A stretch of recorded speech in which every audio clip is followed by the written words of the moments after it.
Yes, hello mga kajami. Kumusta mga kajami? Dito po tayo ngayon sa bayan ng Baclayon, Bohol.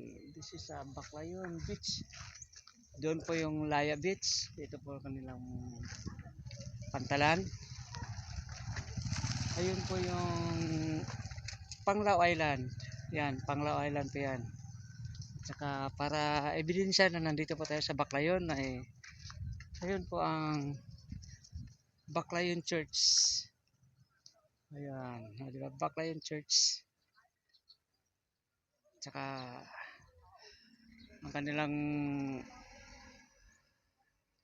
parula. Di ba?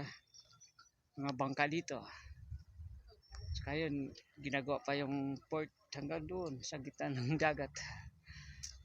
So, happy pamamasyal po mga kajami. Once again, we are here in Baclayon, Bohol. Bye-bye.